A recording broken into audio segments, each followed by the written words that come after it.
After the war, the Holocaust survivors found their homes destroyed. Margaret decided to never step foot in her hometown again until years later for a family trip. My husband is a research scientist, and he got invited to speak at a university in Germany. And for years, my mother said, I am never going back. And for years I said, I'm never going. I mean, growing up, we weren't allowed to buy German products. That was a no-no. And then my husband got this opportunity. He was invited to come. And my mother had also been invited, I believe, all expenses paid, because some of these towns bring back survivors. And she refused to take money from them for a trip like that and wouldn't go. And then when this came up, my husband, Les, said, what do you think? And he is German background as well. Both his parents are also from Germany, also from small towns, and also from that same general area, interestingly. So we talked to my mom about it. And I said to Les, I'll go if my mom wants to go, because that would make it meaningful. Otherwise, I'm not interested. And of course, the most emotional town was the one that my mother came from. It's a little town called Hoffenheim, because she was there with us.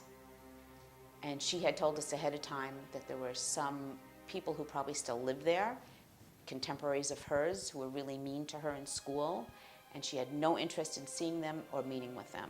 And we told the officials that. Don't let them know we're coming. Don't tell them to come see us. We'll meet with you, and that's it.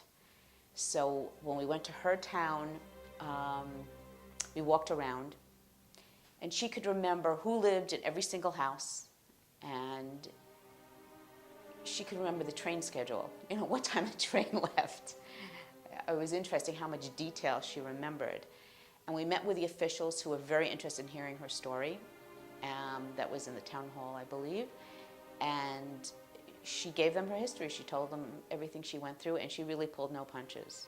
And then just as we were leaving, she was, as she would put it, accosted by some of her former classmates who wanted to come up to her and just act like everything was fine and everything was wonderful. And she was barely civil and walked away, understandably, of course.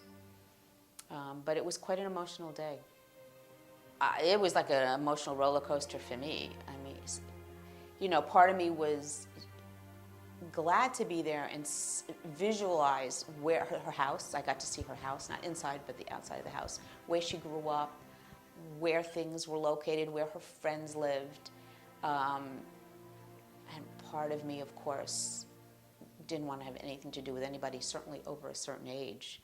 And still, I have to say, I met anybody who's German and not Jewish of a certain age, I want to say, where were you during the war? What did you do?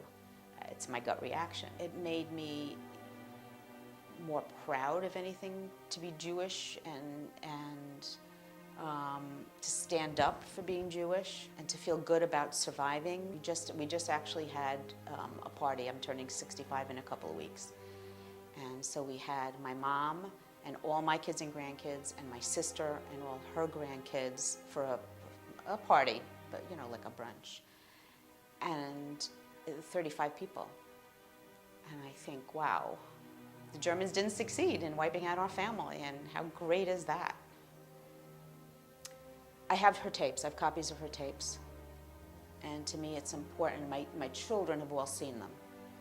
And down the road, when it's age appropriate, I'd like my grandchildren to see them. I feel like my mother talks about it a lot, and it's affected her a lot, and I almost need to protect myself a little bit.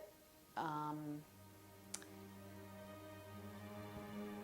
can't dwell on it. It's not healthy for me. When my mother's gone, I may feel very differently, I think, that it's up to me to carry that torch.